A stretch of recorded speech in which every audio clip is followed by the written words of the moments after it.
بسم اللہ الرحمن الرحیم۔ فلائی نیوز کے تمام دیکھنے اور سننے والوں کو خوش آمدید۔ اگر آپ ہمارے چینل پر نئے ہیں تو سب سے پہلے چینل کو سبسکرائب کر دیں اور بیل آئیکن کو پریس کر دیں اور ہماری ویڈیو کو پورا دیکھیں تاکہ دنیا کی معلومات سے آپ باخبر رہ سکیں۔ آئے بڑھتے ہیں خبروں کی جانب۔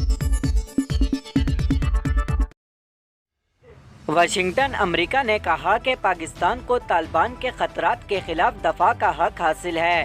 وائٹ ہاؤس میں امریکی قومی سلامتی کے امور کے رابطہ کار جان کربی نے امریکی نشریاتی ادارے سے گفتگو میں کہا کہ اس میں کوئی شک نہیں کہ پاکستان کو ٹی ٹی پی سے خطرات لاحق ہیں۔ حالیہ دنوں میں ٹی ٹی پی کی جانب سے پاکستان میں تشدد کے واقعات دیکھے گئے۔ جان کربی کا مزید کہنا تھا کہ امریکہ پاکستان کی خود مختاری کا احترام کرتا ہے، پاکستان کے دہشت گردوں کے پیچھے جانے کے فیصلے کا بھی احترام کرے گا۔ پاکستان کی جانب سے افغانستان میں ممکنہ کارروائی کے سوال پر انہوں نے کہا کہ پاکستان کو ٹی ٹی پی سے خطرہ ہے اور پاکستانی عوام اور حکومت کو اس خطرے کے خلاف دفاع کا حق حاصل ہے۔ امریکی قومی سلامتی کے رابطہ کار کا کہنا تھا کہ افغانستان اور پاکستان کے بیچ علاقے میں اس طرح کے گروپوں کی اب بھی کچھ محفوظ پناہ گاہیں موجود ہیں۔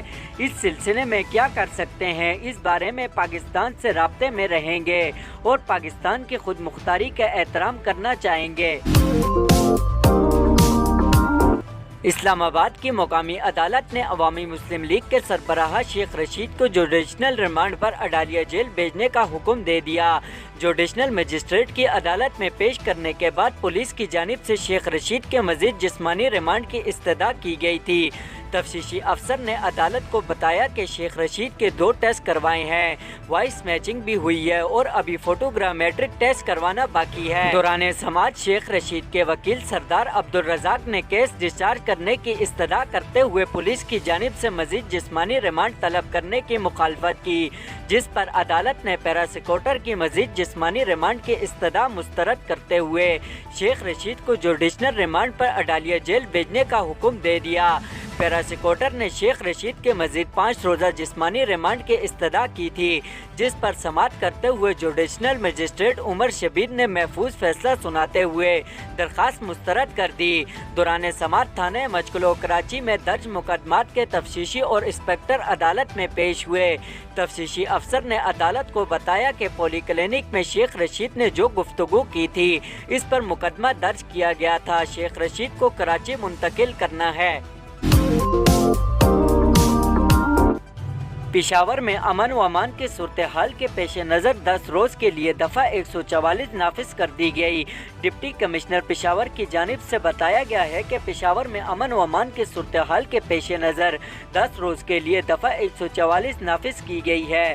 ڈپٹی کمشنر پشاور کا کہنا تھا کہ 5 یا 5 سے زیادہ افراد کے اکٹھے ہونے پر پابندی عائد کر دی گئی ہے۔ زیادہ افراد کے اکٹھے ہونے سے امن و امان کی صورتحال کا مسئلہ پیدا ہو سکتا ہے۔ یاد رہے کہ 30 جنوری کو پشاور پولیس لائن کی مسجد میں ہونے والے خودکش حملے میں 100 کے قریب افراد شہید اور 200 کے قریب زخمی ہوئے تھے۔ گزشتہ روز وزیر اعظم شہباز شریف کی زیر صدارت گورنر ہاؤس خیبر پختونخوا میں ہونے والے ایپیکس کمیٹی کے اجلاس میں دہشت گردوں کو جڑ سے اکھاڑنے کی عزم کا اعادہ کیا گیا اور کے پی میں فازک لیب کے قیام کے ساتھ سی ٹی ڈی کو جدید ترین سہولات سے آراستہ کرنے کا فیصلہ کیا گیا۔ عوامی مسلم لیگ کے سربراہ شیخ رشید کے خلاف صدر تھانہ ہب میں مقدمہ درج کر لیا گیا۔ عوامی مسلم لیگ کے سربراہ شیخ رشید کے خلاف chairman people party Bilawal Bhutto Zardari کے لیے نازیبا الفاظ کے استعمال پر پیپل پارٹی کے کارکنان نے مقدمہ درج کرایا۔ درخواست گزار نے کہا کہ شیخ رشید ملک میں امن و امان کو خراب کرنے اور خون ریزی کرنے کی سازش کر رہا ہے۔ ان کے نازیبا استعمال سے پاکستان پیپل پارٹی اور عوام میں اشتعال پھیل گیا ہے۔ پولیس کے مطابق شیخ رشید کے خلاف 506، 504، 500، 186 اور 153 کے تحت مقدمہ درج کیا گیا ہے۔ واضح رہے کہ شیخ رشید کے خلاف کراچی اور مری کے تھانوں میں بھی مقدمات درج کیے گئے ہیں۔